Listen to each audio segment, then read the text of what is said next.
नमस्कार. श्री गुरुदेव दत्त.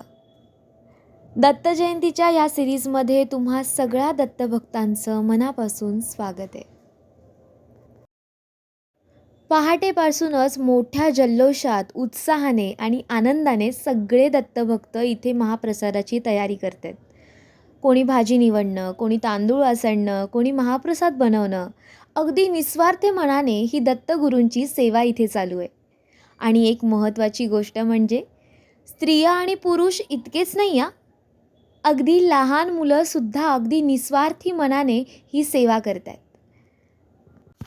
हा महाप्रसाद पूर्ण 7ही दिवस मोठ्या आनंदाने आणि निस्वार्थ मनाने केला जातो.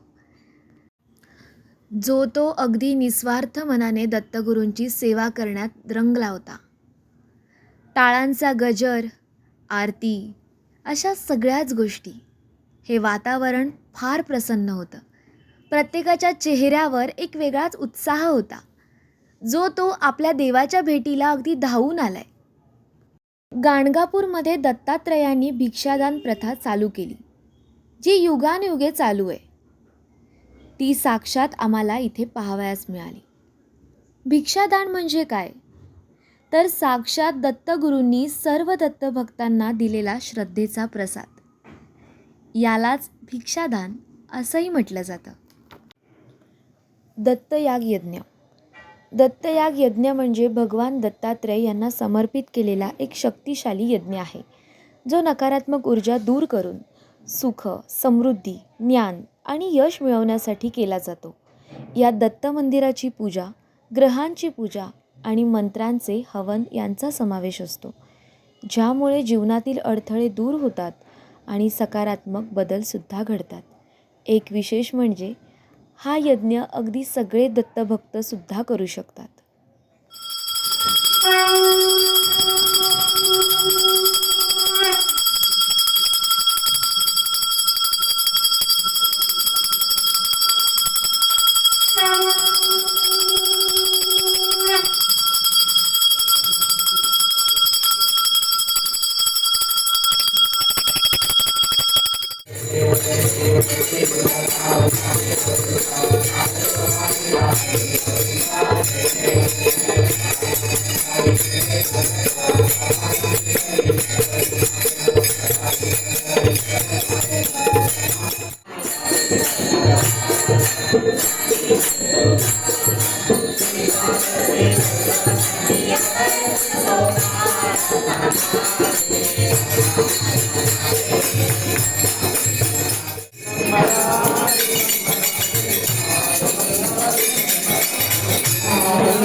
तुम्हालाच शक्य, तुम्ही कोण हे ओळखणे मानवान शक्य.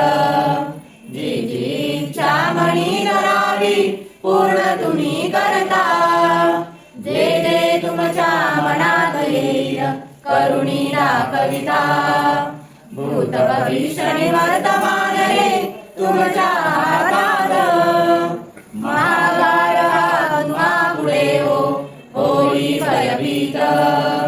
तुम्हा पाहणे तुम्हाच स्मरणे घेणे दर्शन, भाग्या विनया गोष्टी साऱ्या येतीन घडून.